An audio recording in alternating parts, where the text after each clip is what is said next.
Regal Movie Masters. Unlimited.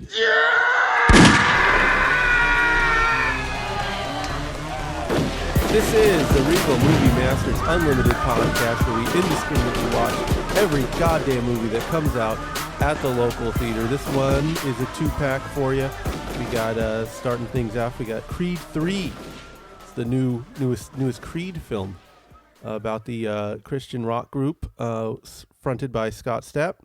Will they take you higher? We're going to find out. After that, we also have Jesus Revolution, which we ironically has more to do with the band Creed than the movie Creed does. But hey, that's life for you. So it's a wild roller coaster. Your movie masters today are Justine. Hi. Brent. What do you mean by that? Dylan. What's up? And I'm Colin. This is usually the part of the podcast where we would read off some listener emails. We got none this week. But if you have any questions or comments on the show, hit us at moviemasters760@gmail.com, and we will we'll address them on the show. Let us know if you want us to use your name. Otherwise, we default to anonymous. If you'd like to have your name, let us know, and we'll read your business on air. Listen, we just got out of Creed 3. This is directed by Michael B. Jordan, starring Michael B. Jordan, written by the Kuglers. We got Keenan and Ryan Coogler, and this guy Zach Balin, who I think won the friggin' lottery. This is just some guy. I looked him up. He is just some guy. He's done like very few things, and he's gonna have his name attached to like one of the most gigantic movies of the year by the looks of things. Anywho, this is a story. This is the third installment of the fourth installment of the seventh installment of the Rocky franchise. It's 21st century Rocky, baby. This follows the story of Adonis Creed, Apollo Creed's son. He's at the top, but he has to come back because he's haunted by ghosts of the past, and those ghosts want to box him. He retired. He's retired, but John Majors, he's like, hey, remember me? You've seen the trailer? You've seen the goddamn movie, and I know you've seen the trailer because they put a lot of money into advertising this. And man, it was packed. Yeah. The theaters were popping. I think movies are back. I'm gonna say it. Movie is back. One. Yeah. This could be like? Is this like the Top Gun effect where it's like It is. you get one a year where it's like, oh, movie, I like that, and then they go to watch it. It is very familiar. I have to say, I feel like I'm almost certain I have watched every Rocky-related film, or certainly like the 21st century Rocky franchise breakouts, and I have a fondness for them. I always find myself enjoying them, and I could never tell you what happens in them like 2 days after I watch them. Yeah. And I always think I'm not going to like them. Like, oh boy, another one of these. And then I'm like, oh, I had a really good time watching this. That was a great movie. And then I immediately don't know what happens. And likewise, I'd say for me, this feels like one of those movies. Do you remember this one? There was a fight. Yeah. They were punching each other. Yeah. Somebody wins. Yes, there was a winner. Mm-hmm. I remember that. Bet you'll never guess who. No spoilers. Yeah, the details are always kind of hazy for me in these, but I think I don't know what it is about these movies that works for me. I don't know a thing about boxing. I'm barely a man, but I just like these strong men punching with very, very simple stories. Like, these are silly films, right? Very, very silly. Yeah. But they're very watchable. Man, it's just tricky. You have you not enjoyed the Creed franchise up to this Oh, point? I have up to this point. I didn't up to the first half of this movie. But first, I'd actually like to hear Justine's take on it. I'd like to hear, like, a person that maybe isn't, totally into these movies. I saw Rocky 1 Okay. Yes. a long time ago. So I was probably like, like a kid or something. Yeah. So I don't know. It didn't make an impression on me, Uh-huh. except that Sylvester Stallone looks funny in a hat. And I don't know that I've seen any of the other ones. Like, I know I've been around the other ones because I know he has to fight Apollo, Yeah. right? He like does it again or something. Then they're friends. I know there's the Russian one. Right. If he dies, he dies. Yeah. That's what I know from that one. And then I don't know what happens after that. And then I didn't see Creed, and I didn't see Creed 2. But Okay. I don't think I needed to. No. It's very, like, you could pick up pretty much anywhere with this movie, anyway. What did you think of this movie? I think boxing's stupid. Uh-huh. I think fighting's stupid. So it's like, I mean, I guess if I'm going to be watching anything like that, it would be in a movie. It's still like, you don't like to see people punching each other. Unless you're a weird person that likes to see people punching each other in like slow-mo and stuff. Right. Then it's kind of, all right, why? I guess it's an easy watch in that it moves along and you kind of know what's going to happen. I didn't like it as a movie because Right. Jonathan Majors kind of plays these characters, which are like an underdog, a chip on his shoulder kind of guy, but you kind of don't want him to lose, you know? Exactly. So it sort of seems mean or something that Adonis is like, I don't know, he's not making fun of him, or he's just, I guess he's putting him in his place, but he didn't have to do it like that. or Right. something. But he fights dirty though. I know, so he should have just been like, hey, look, But he review doesn't. this. Like, he doesn't fight dirty though. That's the thing is like I can understand like the blanket crowd at the the movies that don't know anything about Oh, boxing. did we invite Fight Master Brent here? No. Oh, This no. isn't about Fight Master. Oh, this is more no. about what Justine's talking about. Was like it's at least the second half is not a good movie because I feel like they had so many opportunities to tell a way better story. You could do redemption from jail. You could do like you could lean more into like the childhood thing and like what it takes to patch up something like that. And it's not going and boxing and giving somebody a championship fight that's never boxed for. It's like it's a mess after the first half. Yeah, but that's like what all these movies are. It could have been more. so that's another thing that I was wondering because I haven't seen the other ones. I was like, well, the same thing like before when I was talking about every comic has to have like the fight part. Right. It's like, well, I mean, obviously he's gonna fight in a Creed movie. He's not gonna not fight. But they set it up that he might not have, and it would have been smart not to have him do it because, like, there's even that scene where he's talking to his wife, and the wife had to step down from being a performer to being a producer because she's saying it was causing so much damage to her ears. And the same thing applies to boxers. That's why I like the first half so much. 'Cause I was like, oh, that's a cool parallel. Because just like your head has a hit count, so do your ears. And she understood that, and she stepped back. And I was like, oh, cool. This is about like the maturation of a fighter as he goes on with his life. And he was already like 3 years out. Like, I'm sorry, like you're just not going to come back after But 3 years. it wasn't about him and her paralleling each other. Not Adonis and his wife, but about what's his name? Diamond Dame. Oh, Damien. Yes. Yeah, yeah, Damien, yeah. about Damien and Michael B. Jordan's Right. wife. Tessa Thompson and Jonathan Majors Yes. are the ones that parallel each other. So what he was supposed to learn is that it's okay to not be in the limelight anymore, but he was like, nah. He wanted to do it anyway. Yeah, he goes in the limelight and he wins very easily. Yeah, but then he Barely an loses inconvenience. because he fights wrong. I don't know. Again, it's like I don't know how critical I'm supposed to be of these movies. Right. It's It's like, ridiculous, Is it too, one of 'cause- those things where it's like it's a cartoon? What do you want? Yeah. That's kind of how I approach it. So Yeah. it's all right. Once they get in the ring and it becomes like an Elden Ring level, it's kind of like okay, Yeah. this is a cartoon. Just But let even it go. like even the boxing is like I guess like the average person seeing it is just like, oh yeah, boxing has so much honor in it. No, it doesn't. You know what I mean? Like it's dirty, it's grimy, it's a show. And for them to be like, oh man, he's cheating. It's like he's not, number one. But number two, it's just like even if he was, that's boxing. You don't think he was cheating in the first fight? Hell no. He the elbow elbowed and the that knees? guy. That happens. It's contact. It happens. You don't throw knees in boxing. He didn't throw a knee, did he? Yeah, he Yeah. did. Yeah, to his. That's why he thigh. was like, "Hey, ref, are you seeing this?" Oh, to the thigh? Yeah. I mean, you could, but I mean, people mask that all the time. They mask that not- all the time. It's Yeah, not. I'm not like trying to bring up the what do they call that? The marquee. What's the boxing man name? What do you mean the marquee? Which one? The guy who invented the rules of boxing. Oh, I don't know. Mike Tyson's always referencing him. Mr. Marquis.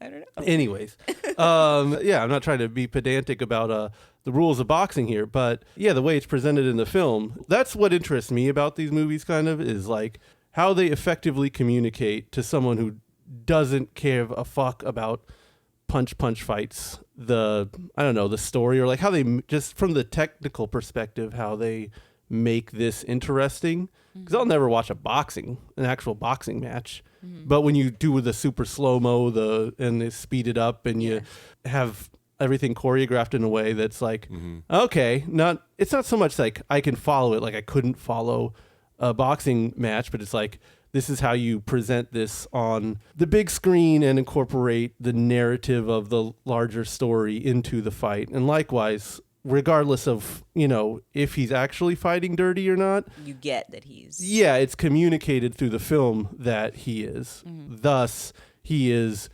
bad. Yeah. But he didn't feel that way. Like when he won the belt, I was happy. I was like, yeah, you got the belt. Awesome. You spent 18 years in prison and you overcame all these odds. You know what I mean? Like, Yeah, but the only reason he was in that round is because someone cracked the guy Nancy that Kerrigan did. fucking A. Yeah, because he had his friend crack the Drago guy who was set to be in the ring with him with a club. how did that guy get in the party, by the way? He was supposed to be a secret. Brent. Oh, we brought him in. Brent. It's a cartoon. A cartoon movie. Yeah, it's a punch fight film.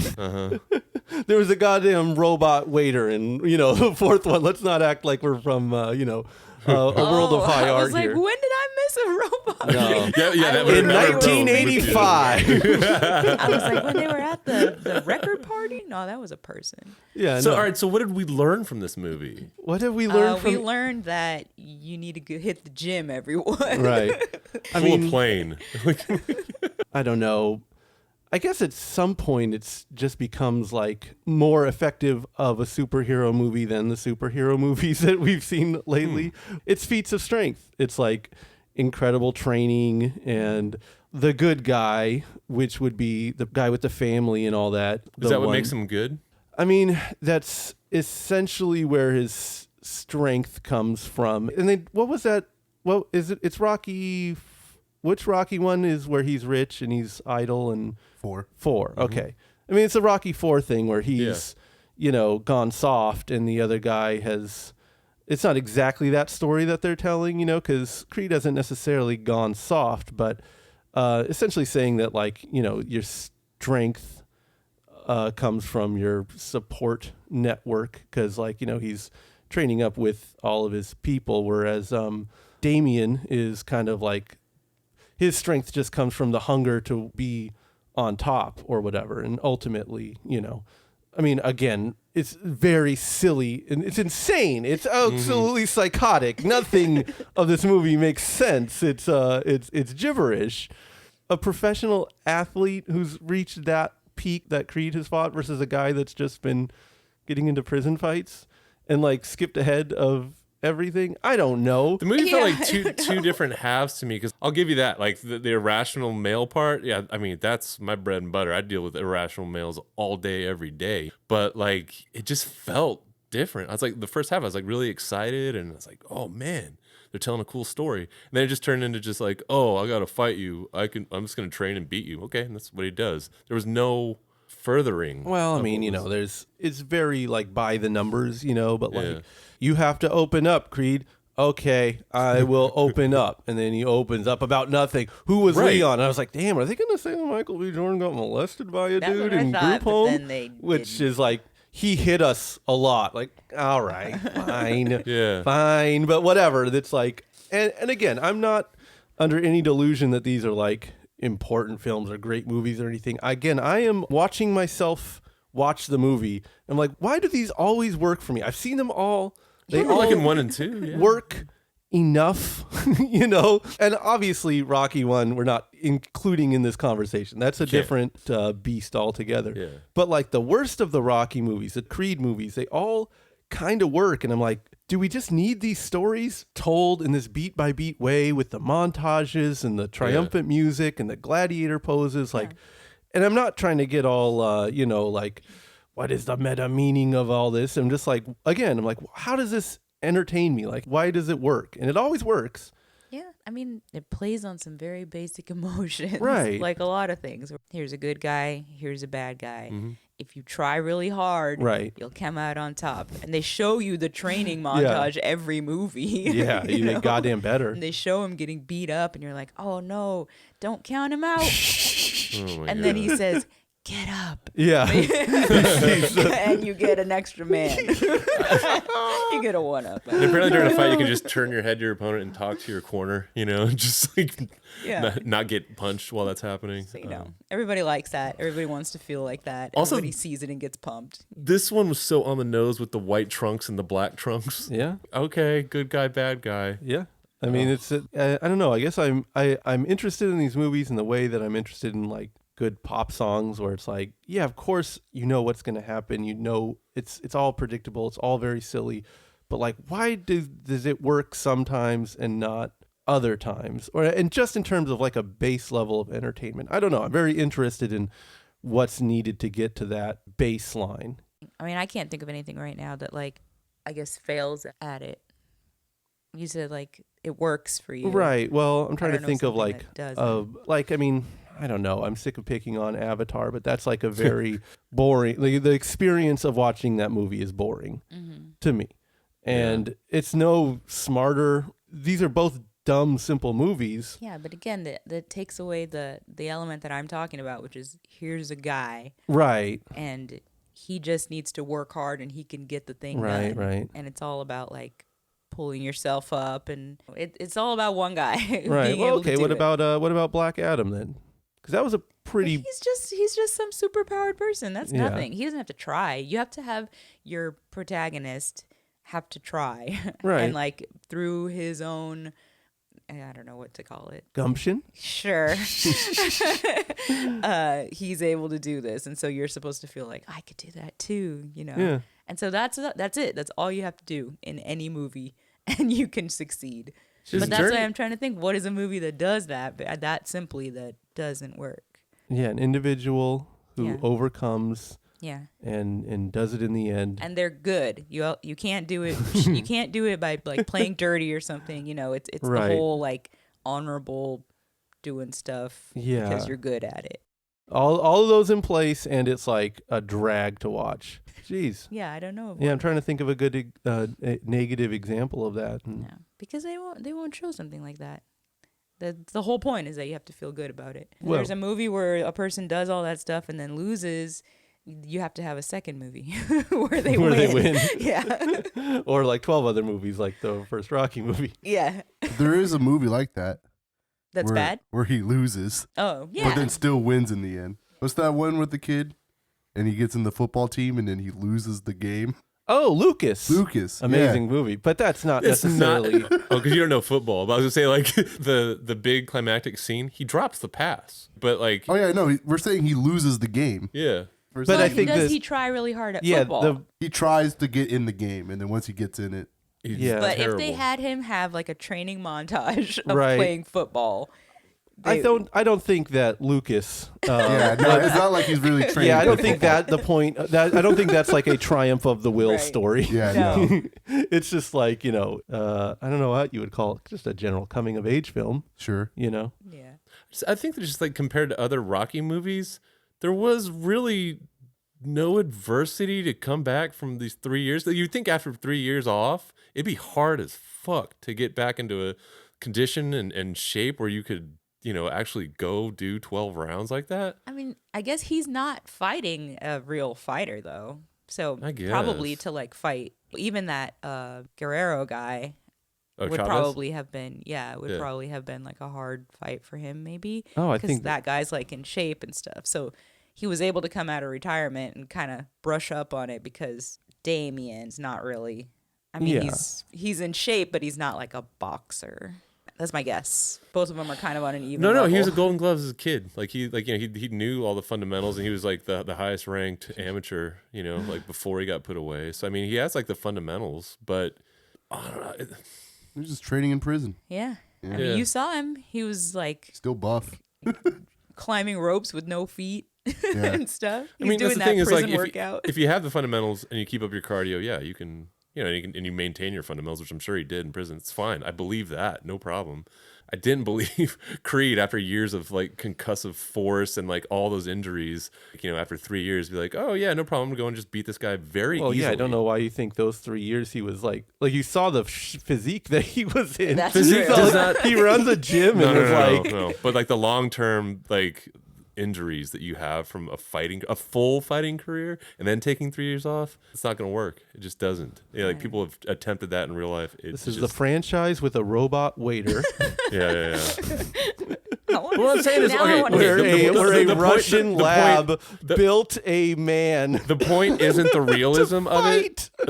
I got sidetracked by the realism. The point isn't the realism. It's that what obstacle did he actually have that did he overcome that like we can look at and go, yeah, I feel good about that movie at the end. Literally the obstacle you just presented that he hadn't fought for 3 years and that he needed to get back in shape and that the new guy was super hungry. It didn't show him really struggling with it. Well, they did. They had a fight. For 2 seconds, Drago knocked him on the ground. He took his head. I will say off like the pacing is fucking whiplash paced. I mean, just the fact that you jump from, hey man, what's up? I'm back from prison. Remember the old times? To like the jump from that to in the ring with the heavyweight champion. 4 days, 5? Like I have no idea because they have him in like a hotel or something. Yeah, and then he has like an apartment with a girl. Yeah, he's got a girlfriend now. Yeah, it goes whiplash, but I think like they sacrifice the pacing to kind of build up some level of character development, at least like between the characters, like the family stuff and everything, which is, pure by the numbers melodrama. Mm-hmm. But again, I think maybe that is just craft because all the actors I feel are doing a good enough job in like communicating the emotions and everything, all the slow parts and all that stuff. It didn't seem hacky in the way that like a hacky version of this movie could be. And I think that's kind of what distinguishes it from being boring or cliche is that like... But you didn't think this was cliche? Okay, let me restate that. Yeah. Incredibly cliche, but effective. Okay. And I think that is just in the performances. And even the writing, like the dialogue, like, again, it's not great. It's not astonishing, but it is good enough to keep you... It is effective. Yeah. Effective, underlined 3 times. That's what I would call this movie, which... isn't to say like leaving a lasting impact on you, but effective in terms of telling the story they're trying to tell and redoing this movie again for the umpteenth time. I realize it feels like it's hitting the marks. Right. But not checking the boxes. Right. Yeah, like why did he have to win? Because you have to win in these movies. Yeah, because you have to. Everyone has to feel good. You strip the title off of him. I know they set up a bad guy who's just in it to. But did you hear the theater? Like when the bad guy won the title, nobody was like boo. They're like that's kind of cool. I think they just like to see fight. Yeah, and he was at that point like an underdog of sorts. Oh yeah, I guess he's not against Creed. He's just. Against some other guy. That was his Rocky 1 moment where he was like the underdog who shouldn't have been there, and then he proved himself. And then even just have him like be like, ha ha ha! I was planning this all along. Well, I mean, he literally was. So that's true. But they did like. Well, I mean, again, he was really cartoonish. So it's hard because on one hand, this doesn't work. The first half he felt human. The second half is just like. Lunkhead, like yes, I trick you. Like, well, I mean, the second half is the half with the fights. So I took that as just the hunger, and I think he really communicated that well. Like, this is all I've been thinking about. This is all I want. I'm living in a nasty ass hotel room. This is all I'm doing is envisioning this. He's just so hungry. But it's like, I guess, in terms of like what lesson there is to the film, that hunger and desire and want alone.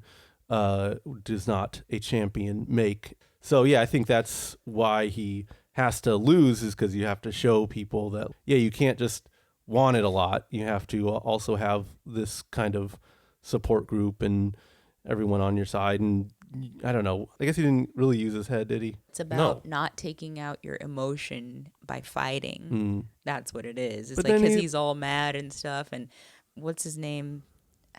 Avon Barksdale? Yes. He is like, he's trying to fight the world, that's the whole deal. Yeah. It's like, he's not boxing. Right. He had a really good line too, where he tells him, this is a bad idea. He's showing you who he is. Right. Believe him. That was a good line. Then I guess you could buy that he already has like a gang that has guns and stuff on the outside of prison. He is from the area. The movie goes really quickly. I guess it doesn't really get into this stuff, but it does feel pretty black and white. Yeah. A black and white cartoon. Yeah. Yeah. Dylan, you've been mum. Huh? You've been mum. Why don't you balance this What's out? mum? Quiet. Oh. As in mum's the word? Oh, I didn't know. I don't know if that's actually how you use it. I just said it with I no know, confidence. I was like, I don't know what the fuck that Sounded means. right? I don't know. Mum's you can say mum's the word. Can you say you've been being mum? I don't know. I'm going with it. So I really liked this film. I liked every single Rocky and Rocky related movie. I'm not ashamed to say that. Like, I have multiple Rocky collection DVDs where it's just all the Rocky films and Creeds. That being said, I'm realizing in Rocky 1 he loses. Rocky loses after all that training. Yep. And then Rocky Balboa he loses again. Exactly. So those are the two movies where they train really hard, they still lose. That's what I'm saying. It's like, yeah, and I think like this is the first Rocky where Sylvester Stallone was not involved whatsoever. Oh, he was No, producer. he's producer, yeah. Yeah, but he also He's not trashed on- the film. He's not on screen. He trashed this movie? Yeah, he said it's fucked up that they are still beating a dead horse with this fucking installment. Why would he produce it and then talk a bunch of shit on it? He walked away from it. His name Oh. is still on the movie. Yeah, Yeah, he 'cause wants it has to to be. Collect some money, I guess. Like contractually, it has to be, but he had nothing to do with it. Jesus. Yeah. Whatever. He signed the contract. Shut up. You're No, getting paid. no. He didn't sign a contract. It was when he sold Rocky, the first one. It was all written in. Back So then, he signed the in 70s. contract that his name's going to be on it. Yeah, I see what you're saying. Yeah. Yeah. The delineation is he didn't sign it for this movie Yes. in particular. Yes. Yeah, but it's got it. like he signed away his voice Yeah. for the AI. Yeah, exactly. And so Yeah. now, You got shut it. up. You got it. It's so funny too, because it's like, why are you hating on these people who are just trying to do what you did?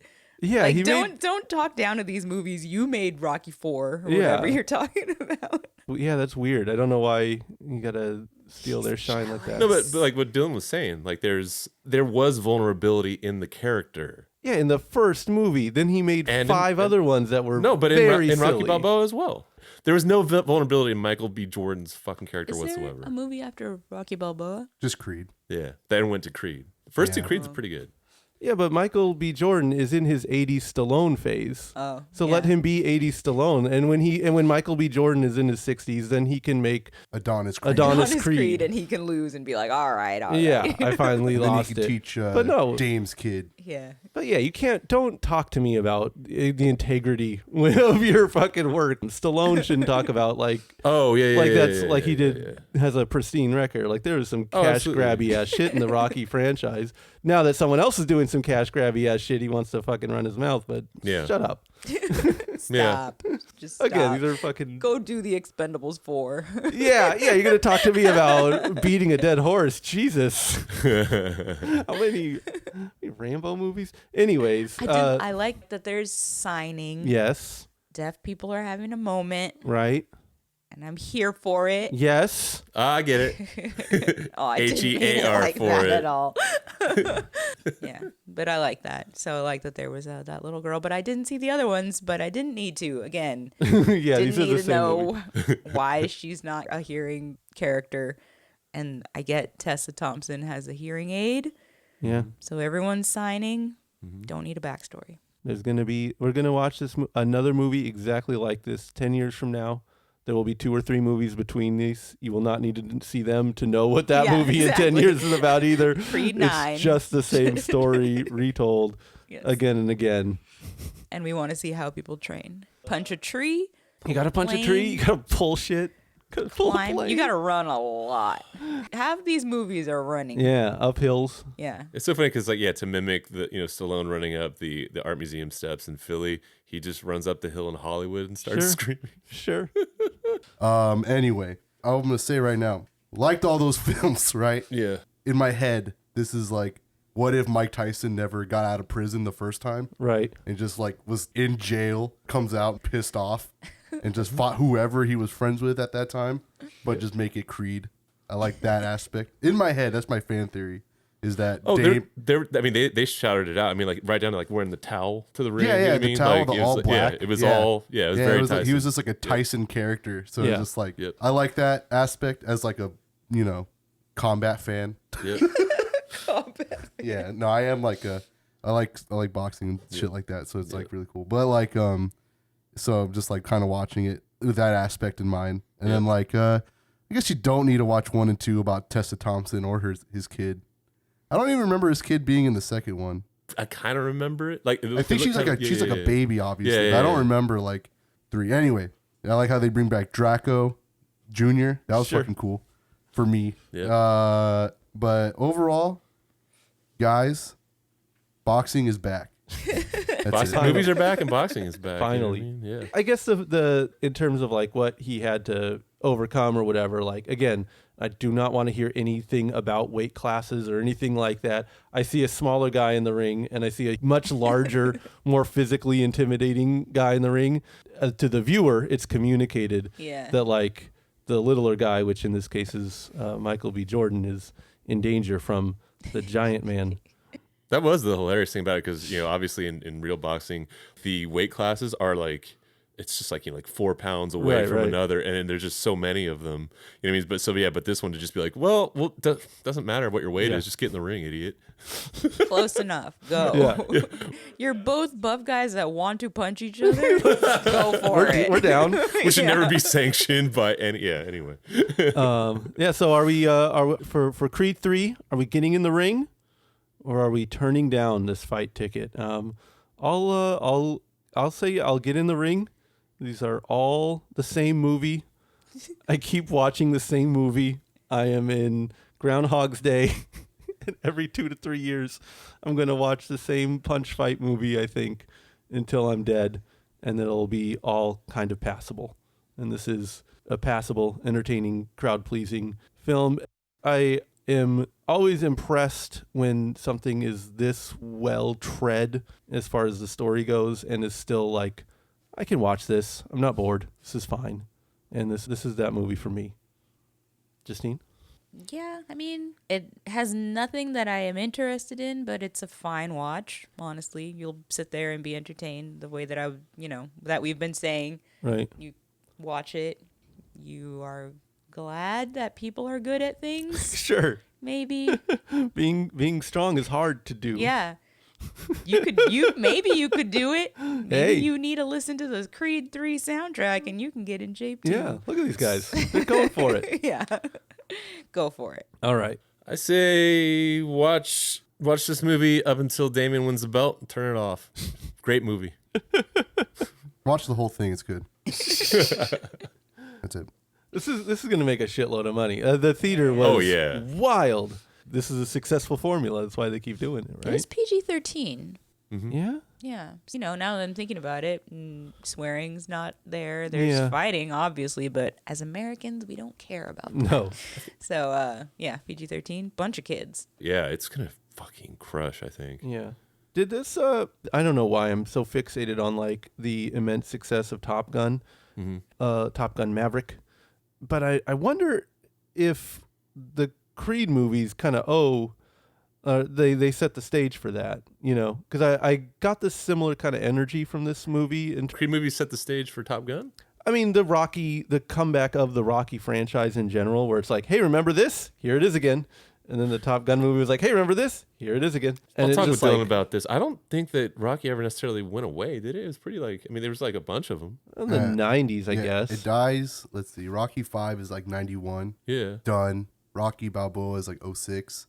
Okay, so that was probably the longest gap, right? Yeah, then from Rocky Balboa to Creed, I think it's like 5-6 years. Yeah. And then ever since then, I'm just getting 3. But you also have to consider all the other Sylvester Stallone movies that he keeps rebooting. Yeah. Like Rambo. Right. Like the Rambo and then Rambo 5. Oh, that one. It's like a cycle for him, Yeah. What was that one crazy Rambo reboot? That was like insanely 2008. violent. That shit was fucking hard, that was cool.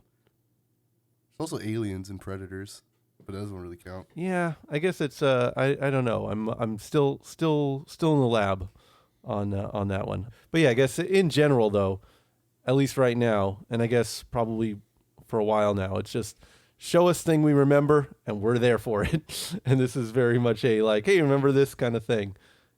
Yeah, I don't know. Just a peek into my ill mind here. Oh, shout out to one of the hardest things I've ever seen in a movie. Right before you go into a championship fight, you have your ankle bracelet taken off. Hard. It was so hard. I love that. There's a revolution in the wind, folks. It's the Jesus Revolution, y'all. This was a movie, period.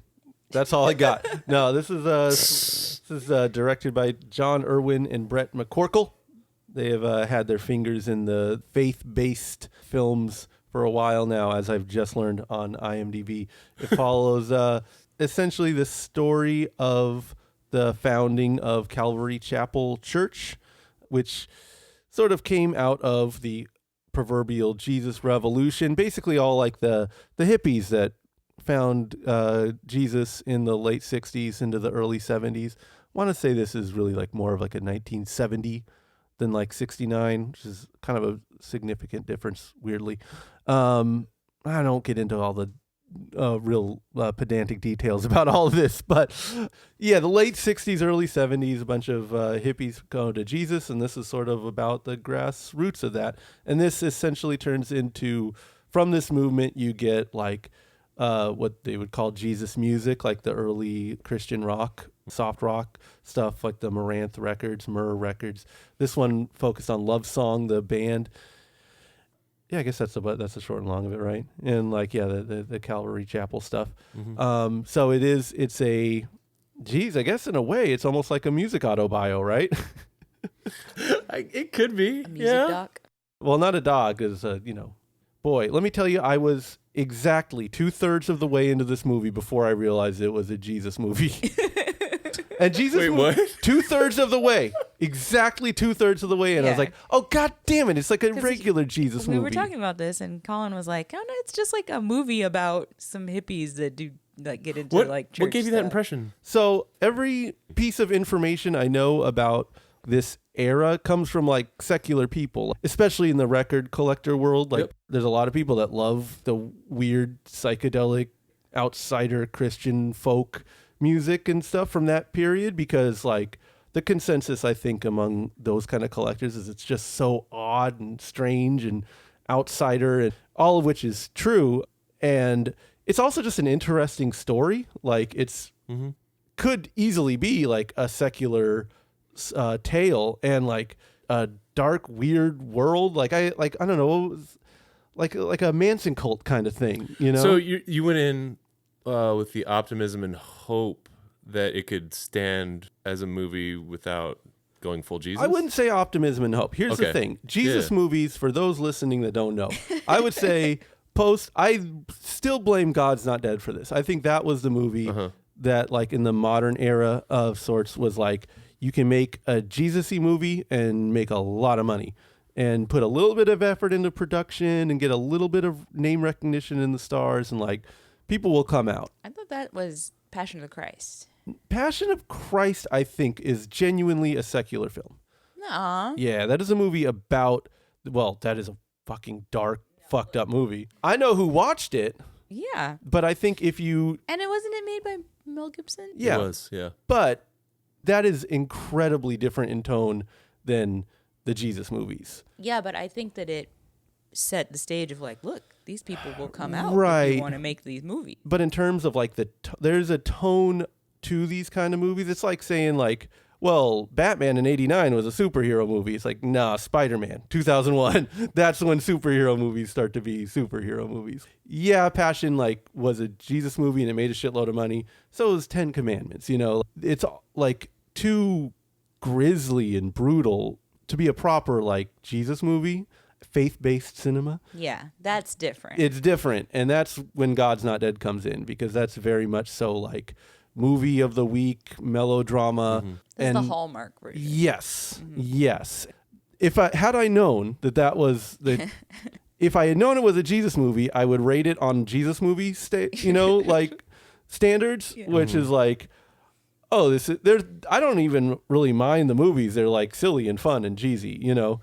Jeezy? Yes. Jeezy. Jeezy. They keep it very Jeezy. No, they're very silly films, and they're like fun to watch and kind of half goof on, you know? Yeah. You go into it knowing it, right? But if it's like, so I'm watching this movie, and because I'm not looking at it, again, for the first 2/3 of it, I'm just thinking it's like a secular film or it's going to go somewhere. And there's like a lot of things that you don't really see in Jesus movies, like secular music in it. There's a lot of very aggressively on the nose Forrest Gump soundtrack level like syncs, Doobie Brothers and Hippie stuff. hippie music. Hey man, you gonna go to see the Janis Joplin and Grateful Dead concert with Timothy Leary there, who is also there? Yeah. They're going to be doing that, man. And you're like, okay, dude. And then you go there and like the music's playing. You don't hear like Rare Earth and War and Jesus movies. It's all Jesus bands. And like there is drug use that happens, and it's like a surprisingly mature, visceral representation of drug use for a Jesus movie. For a secular film, it is very silly and like completely impossible to take serious because they have like a blur filter around it. Like, whoa, man, I'm freaking out. Like that level of drug use, To your credit, they Lionsgate, produced and distributed this movie. They've got Kelsey Grammer, so I could see why you went in thinking like, okay, yeah, this might be a secular Jesus movie. And again, I know there is a lot of secular interest in this topic, so it very well. I mean, it would have to be a completely different film, but like you could make a essentially Dazed and Confused or something like that just happens to center around a bunch of like the really early first wave Jesus freaks. It's an interesting story to tell. They did not tell that story. No, I felt we stayed through the entire credits, and I didn't like fully clock your reaction, but there at the end it reveals that it was fully funded by like Harvest Church or whatever that giant mega church corporation is. So again, this is all on me. This is all on me. This is this is like how perspective can ruin your film, because like when I'm watching it as a secular film, I'm like, so they have a shit script, and every time they have like something to say, they just play like a keyboard, like the synthesizer, like the inspirational keys on the keyboard. They go, I told you when I found this church that I wanted to reach out to people, and now I can reach out to people. And I'm like, God, they're doing that every time. Boy, this is weird. Man, I don't really feel like I'm in the 60s in this. The way the costumes are, this feels very much like a current movie about the 60s more than really being in the 60s. Man, they're not really doing a good job putting me in this era. These are critiques I would bring for a secular film. For a Jesus film, it's absolutely silly to talk about those kind of things, like or treat it like a real movie. And by the time the second third came in, and I knew it, because if you were telling the story, if you were really telling the story, there's a hitchhiking hippie. His name is Lonnie Frisbee, which never stops being funny because it sounds like a name of a Dan Klaus character or something. Anyways, and he meets this straight-laced preacher type, and they kind of knock their heads together, and they realize, hey, we need to reach out to this younger generation. And they open the doors, and they do, and the congregation, it ruffles their feathers, and they're not sure how they feel about it. And then the hippies start overrunning the place. And like, again, that's 2/3 of the way. Now here, if you were telling a real story, there would be like a lot of darkness and drug use, and the guy would be a cult leader, and it would start getting fucked up and weird. And you would just start telling the honest story of that world, which is a lot of weird, dark shit going on. Okay, that doesn't happen. The rest of the movie is... Everybody goes their own way. Yeah, the rest of the movie is, and then they just kept going, and the church grew and got bigger and bigger, and there was no conflict. And then our services. Yes, the thing I love about the Jesus movies is like the last 10 minutes. It's just mask off, and like they'll have like up until that point for like a conventional one of these kind of movies, it'll just be like, hey, be nice to your family. Hey, come on, we can't. They say we can't pray in school, guys. I don't know. Whatever, like little conflicts arise, and they're always like really persecuted by people who are like, I don't want you Jesus people around. I like money instead. Don't run the bases. Right. and then in the last 10 minutes, it's just like scriptures, like read word for word, like gospel music playing. Like a real Jesus movie is just like, let's go. And this movie gets to that point. Like again, instead of really getting dark and heavy, it's so the Lonnie Frisbee guy and his wife, are they hippies? Yes. Okay. And Justine, can you guess Lonnie's wife's name? Lana. Connie Frisbee. So Lonnie and Connie Frisbee are like, you know what? We have slight differences. Oh my we have slight differences, me and you. We're going to go our separate ways from your church. And then we don't hear from them again. And this is like towards the end. Yeah. And then they give us a post-credit. It's like, oh, Lonnie went and founded the Vineyard Church and kept preaching gospel till he died in the 90s. And then it's like, Calvary Chapel is now one of the biggest churches ever. And this other side character who was like, he's now the head of this and that. Harvest, yeah. I'm going to read Greg you and a Harvest. paragraph from the Lonnie Frisbee, the hippie guy that started off, from his Wikipedia page. Ahem. Frisbee functioned as an evangelical preacher while also privately socializing as a gay man before and during his evangelism career, although stated in interviews that he never believed in homosexuality was anything other than a sin in the eyes of God. Both the denominations helped to found prohibited homosexual behavior, and he was later excommunicated by the denominations because of his active sexual life. He, preached the stuff, and he preached everything he preached until he died in the 90s from AIDS. They really glossed over everything about this guy. That is a story. And again, when I say there's a lot of like darkness in that world, it's like, don't forget the Manson murders come out of that same scene. That's just the big headline one. Like, you can't talk about a weird sect of Christianity in a post-cult documentary world where every other week there's like, and then things got weird. Like, we're used to that pacing of these stories, and it's like, yeah, you're 2 clicks on Wikipedia into Calvary Chapel, and you're on this guy who went off with his wife to start a new church, and he was it was a known secret that he was like a gay guy. We got excommunicated from the church that he founded. This is the same era as like The Source, right? You know what I'm talking about? Not by name, no. Okay, yeah, I think it's very similar. I've got like all these like books and records that when I was like kind of exploring that whole realm and era of music, and yeah, it's ringing true now that I think about it. Dylan, did you have the same impression as Colin that you were about to go into a secular movie? No. Ahead of time? Yeah, I didn't either. I mean, I knew what I was walking into. Yeah. A church with a bunch of hippies in it that show up. That's just what I figured, and I just knew it was going to be some Christian movie. Yeah, I was just trying to figure out what misled Colin. I think maybe, was it hope that misled you? No, I'm just telling you, I only know people interested in this era and this stuff who are like not Christian people. And it's just such a, like, it's a kind of story that, a cynical, secular Hollywood elite type would tell to take Christianity down a peg, as they do. Mm-hmm. And there's nothing about this story that needs to have the tone of a Jesus movie. And again, that's not, you could tell this whole story as it is, almost beat for beat, and not have it come off super Jesus-y. Yeah. They just chose to do that because it's a Jesus movie, which is fine. They can do that. And it's not, it doesn't have all the hallmarks of proper faith-based cinema. You know what I'm saying? Right. So even if you're in the movie, you're just like, there's a few strange loose end hairs here and there. And then as it goes on, you're like, oh, God damn it. They got me. Gotcha. They got me.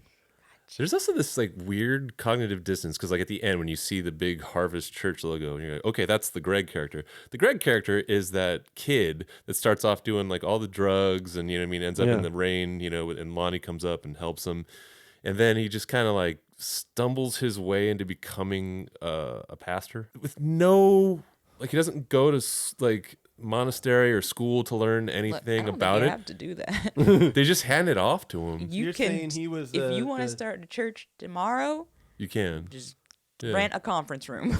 Yeah, I mean, like that was what happened. Is Kelsey Grammer's character just hands this Greg guy who's just had a series of, I don't know, just weird fuck ups and egotistical behavior. Just like, here, you have a church now in Riverside, go. And then he turns into one of the biggest current mega churches in. So he was the Diamond Dame of the Calvary Chapel cinematic universe. He had no right being in the ring with the champ. That's so crazy, though. So all of them came from like the same group, and each of them went on to make like a huge church. Yeah. Yeah, I mean, it's ultimately Calvary Chapel. I mean, that's the only I know, one but I'm that I saying know. like these other churches that you're talking about, Oh, that Harvest these is other massive. people Yeah, went yeah. to found are names, you know? Yeah. Yeah. That's kind of weird that they all came from the same. That's kind of suspicious that they all Well, came from the same little group. I mean, it's again, which is why I would like to see a secular movie about this subject, because it's really fucking fascinating that counterculture types kind of found their way here. I mean, I guess it's any story of the hippies turning into the yuppies, you know, but Sure. with a weirdly biblical twist to it. What I now know why they all are like, come wearing whatever you want. Right, You don't right. have to dress up on for Christmas for Yeah. church. Yeah. That's why all the woody cars and stuff Yeah. are still okay. You know who else had long hair? People didn't think he was very normal, didn't fit in with the mainstream establishment. There was someone else I know. Who taught peace and love? Yeah. My man, JC. John Jesus Carpenter. Christ. No, I Oh, know. So, do we have much more to say about the Jesus Revolution? probably not. I was curious, Justine, you didn't see it. Did you opt out or did you have something to do? Either. Yeah, both acceptable. Again, you knew it was you just won't watch a Jesus movie. I actually, all I'd seen was the poster, like in passing, Yeah. like walking through the theater. And I was like, what is this? Like hippies. Mm-hmm. And then Colin was like, yeah, it's just some movie about, you know, some hippies get into Jesus stuff. And I was like, Yeah. either No. it's a Jesus movie or I don't care. Yeah. So either way. It's tough because if I would have seen this when I was in my 20s, I'd be like, I wouldn't have, because I'd just been like, no, fuck it, religion, you know. But you know, as I get older, I try to like see just good in people, and I was hoping to see some of that in this movie, and there was. But then when I don't know, in context, you'd go, oh, this was funded by the guy Greg, and they think that like success makes you a good person in a way, you know what I mean? But like if you watch the character of Greg throughout the movie, he's not a very good person in general, and he's a con artist, you know. Like it's just, I don't know. It bumped me back a couple pegs in terms of like being like, yeah, I'll check out some religious stuff.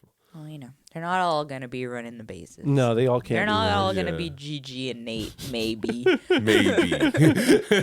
I just don't like 60s stuff. I don't like hippie stuff. Oh, This interesting. I didn't know that. Yeah, don't care. I was mulling this over. I think white America was really the only thing lame about the 60s. Kind of every other culture and country you go to, like you think like, oh, the 60s, that's boring. But then like Japan in the 60s, oh fuck, France, Italy. yeah, keep going. And even in America, it was like other stuff was cool in the 60s, but it wasn't I don't know. It wasn't in the forefront. No, yeah, the fact that I still see people wearing like fringe suede vests and shit, like I don't know, I don't like, and I mean it's interesting in the sense of like, whoa, these are the children of PTSD-ridden World War II vets. That's interesting to me in passing, but I know it's like cliche to be like hippies are lame, hippies suck, metal rules, but metal does rule and hippies do suck. I do like. You know what? Yeah, I think I can still subscribe to that. Yeah. Yeah. I mean, I don't know. I like the Grateful Dead quite a bit, Sure. but I hate turquoise jewelry. But you know what? I like if there are still hippies right now, I'm into them. Yeah. I just don't care about them back then. Partially because I believe it was just a fad. The same way that you see things now There you where it's go. like, oh, these people are whatever. People were hipsters for a while, Right, and then right. where did they go? Right, you know? right. So I believe it's just like, oh, it was a young people thing. Those are the same people who are now voting for, you know, Right. I don't believe them. They were not being real. They Yeah. were just, it was a fad. And so I don't like them. If you're still holding it down right now, you're good. But I don't see very many of you. So Yeah, and that's, I think, again, in terms of immersion, that's where, I mean, I'm not talking about this like it's a serious movie. I get it. Whatever. It's, just 2 cartoon movies. yes, I know. It's a very hacky, silly film, so it's like you can't expect that. But it is a pet peeve of mine in these kind of movies where, like, everyone under the age of 20 is, like, to the T, Party City costume level hippie, you know, and it's like reading, let's say, R. Crumb comics from the late 60s where he's like, who are these weirdos? You know? Yeah. Like, yeah, I hang out with them because like I'm trying to get laid or whatever. But it's like, I don't have anything in common with these people. And like, Where are they? Where is this located? Southern California, Newport Beach. Yeah, Newport, which is, Laguna. Yeah. Yeah, that was, I mean, my little pet amusement. The guy's like doing his church service in Riverside. It's not going very well. It's like his side church that he has to go to. Cut to him like on the beach in Newport. And he's just like, how do I reach these kids, you know? And like, you know, if you're, you know, not from Southern California or don't know the area very well, it's just like, yeah, you go, they're in Southern California, they're by the beach. It's like, no. That is like, it's like an hour and a half drive. Yeah. Mm-hmm. Oh, and Justine, your boy Lonnie Frisbee he spent time in San Francisco, you know, became the hippie, then like started like hitchhiking down south. And that's how it infiltrated the Riverside and Newport and Laguna triangle, we'll call it. Yeah. But again, just like everyone under 18 now doesn't look like a total TikTok freak or whatever. Like likewise, some do, sure. And I imagine in the hippie era, it was like, yes, some probably were. But when movies like this are kind of cheesy, it's just like everyone. And they're so done up to the nines. That's the other thing. It's like you can be on a scale of like hip and trendy. Hippiedom. Yeah, likewise. I'm sure there were some people that like maybe had slightly longer hair and dressed regular, and like people that maybe had like one piece of that you would associate with the hippie outfit. But like when movies are kind of corny like this, it's like all in, all Paisley, everything. Like they're high school kids. You know, my parents still buy my clothes. Right. Right. Yeah. That's just an aside.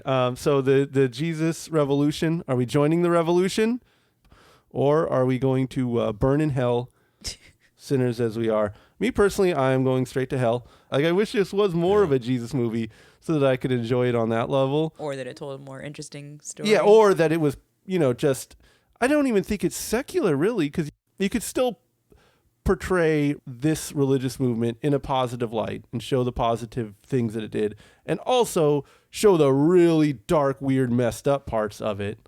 And you just end up with a more honest portrayal, I think.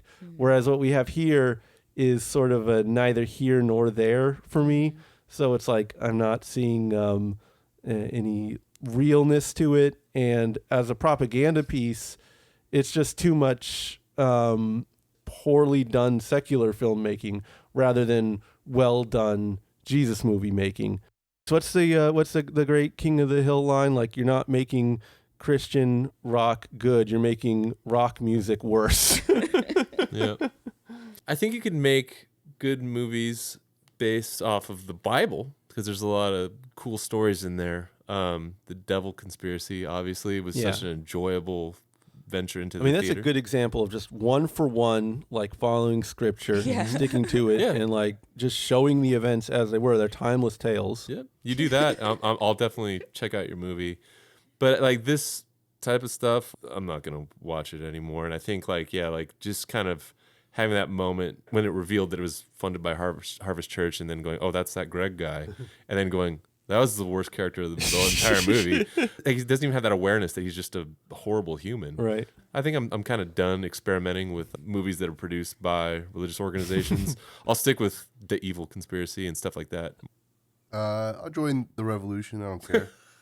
Shout out Goldberg from the Mighty Ducks being the guy that's in the wheelchair. Jesus Christ. Who was the vet in Forrest Gump? The vet? Yeah, the Lieutenant vet. Dan? Yeah, Lieutenant Dan. Yeah, he's playing the Lieutenant Dan character. Gary Sinise. Is he No, he just was like a drug addict in a wheelchair. Still. Or maybe he was. I don't know. They didn't really explain his character. Yeah. But shout out to him. Shout out the Satanist guy. Oh yeah. That guy was the best part. Remind me, I'm trying to remember. So they're having a town meeting at the college campus, and like different people from different religions are getting up to talk. And, they're showing all the different faiths on campus. And this guy comes up looking like the Aqua Teen Hunger Force version of Danzig. Like no shirt, black vest.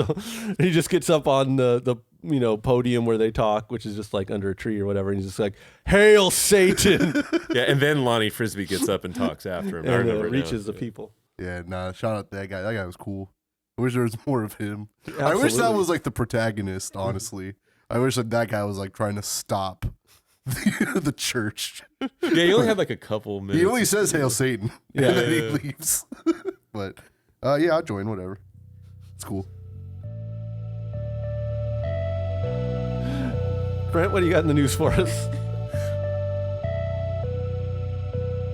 Branching off of religion, we're going to get into manifestation. And historians of the podcast will recall that our host, Colin, in fact, said that, if David Cronenberg were to make advertisements of any kind, be it a Mazda commercial or what have you, he's going to watch it, and he's going to enjoy watching it. And we talked earlier about how he ended up doing a campaign for Yves Saint Laurent, and now Cronenberg is for Prada. So he recently made a short film for Prada featuring female wax corpses that were made during the 18th century. Those were, of course, used to train surgeons prior to operating on real bodies. And it also features anatomical waxworks from the La Spicola Museum in Florence. This film will run as part of an exhibition at the Prada Foundation in Milan between March 24th and July 17th. The name, which I'm sure I'm going to butcher, is called Sera Anatomische La Spicola di Firenze or Firenze, I don't know, / David Cronenberg. Prada says that the film will reveal the vivid and unexpected dimension of the female wax corpses that until now have been known for their static and severe nature. And Cronenberg notes, in their effort to create certain partially dissected full figures whose body language and facial expressions did not display pain or agony, they also happened to produce living characters who seemed to be in the throes of ecstasy. It was this startling choice of the part of the sculptors of these figures that captured my imagination. What if it was the dissection itself that induced the ecstasy, that almost religious rapture? Now, sadly, it is not known if the short will travel or screen beyond the exhibition in Milan. So, Colin, if you want to see it, you got to go to Milan. Well, I had not realized what a Cronenberg thing that is. Like I'd known of these figures, and that is like a funny thing about them. Is they were like, no, they don't look mad about being dissected. It's like, yeah, but they look something. So you're familiar with these particular? Yeah. Okay. Yeah. I didn't realize that was what this was about, but oh yeah, Cronenberg all over this. This is the most Cronenberg Yeah. thing that can be done. Yeah. They like being dissected. but I like, what does it have to do? What, we're selling what now? Yeah, exactly. Bags? Handbags? No, I don't know. I want any like kind of transgressive avant-garde artist to just make weird shit that gets every major fashion company in as much trouble with normal people as they possibly can. After this Balenciaga weird Oh fucking, my God, that was wild. like a panic that went on, like, please, everyone, these companies are evil. And the more trouble that you can get them in, the better. Like, if we're going to have all these friggin' whack jobs running around in a panic over everything under the sun, let's at least get some actual horrible people in trouble. So, like, if that can happen to Balenciaga or any high fashion brand, anyone who's charging $800 for a t-shirt, like, hopefully David Cronenberg is doing the Lord's work and just putting something that's going to weird people out so much. But I don't know. Do they want to be weirded out? I don't know how any of that stuff works. That high fashion world, man, it's a different beast altogether. You know what? I could see this being for glasses, for eyeglasses. Oh yeah, Yeah, he does have really nice glasses. hey, And I could see something like, well, you have the mannequins, but they're wearing glasses. right. They don't have to be wearing clothes because they're getting dissected.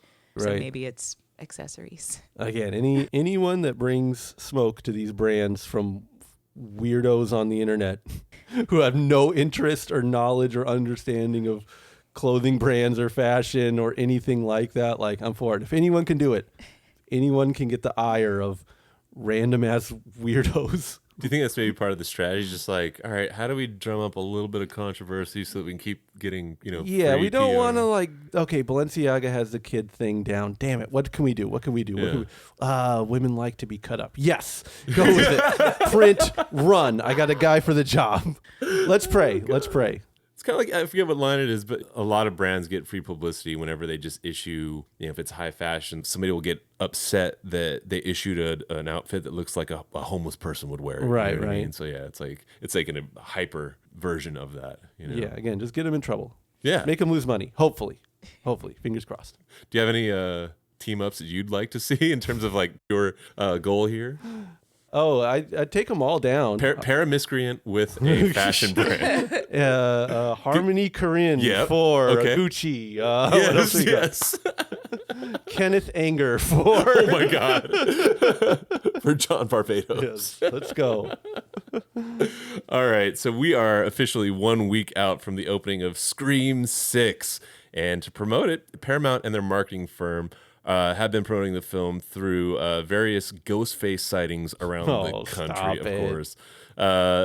Presumably to prevent violence, the sightings involve someone in a traditional Ghostface costume just standing perfectly still on a sidewalk or a street corner somewhere very public. You know what I mean? They're not like hiding in front of somebody's house in the woods or anything like that where you could get shot or beat up.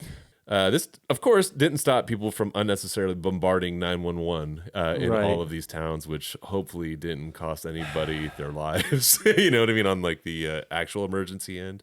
I looked into it a little bit. This is the second stunt from Paramount in a year as they promoted Smile by paying actors. By doing the exact same thing. No, they actually, like this one, they teamed up with like Major League Baseball and they set people behind home plate. Like there was like a A's game is probably the most famous the creepy example. Smile. Yeah, and they just like have the creepy smile and they just zoom in on them between pitches and shit like that. Well, so. apparently baseball advertising is where it's at, right? Wasn't Megan like that? Or was that football? Oh, yeah, I know what you're Whatever, talking about. advertising on the field. Yes. Oh yeah, they did like the TikTok dance on Yeah. the field. Yeah.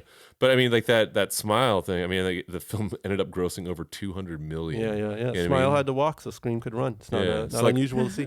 All these stunts seem to work. And if you Yeah, but it's a, I don't know. Don't just stand around in a creepy ass costume in like a mall or something.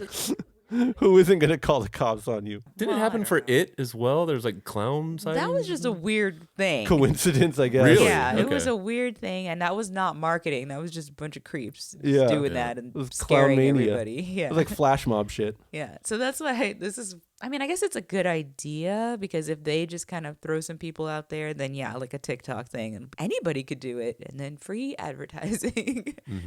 Colin, would you like to see some of these go wrong and take down the studios like fashion brands? No, I don't. Hey, listen, the movie studios, say what you will about them. They're making things for the populace. Okay. Ain't nothing populous about $800 t-shirts and Yeah. $1,200 handbags.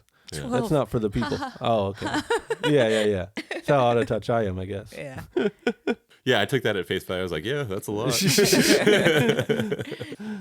Well, that's what we got this week. Dylan, go ahead and tell us what's up with next week. Unlimited. Hey everybody, thank you for listening to this week's episode of the Regal Movie Masters Unlimited. Join us next week when we watch Scream 6. The ghost is back, motherfucker. We also got 65 with Adam Driver. And a dinosaur? Gotta give that one a watch. We also got Champion with Woody Harrelson as a basketball coach. And that's pretty cool. We also got Operation Fortune, Ruse de Guerre. Will we watch it? I will. Alright guys, we'll see you in the theaters, dressed like Mr. Scream.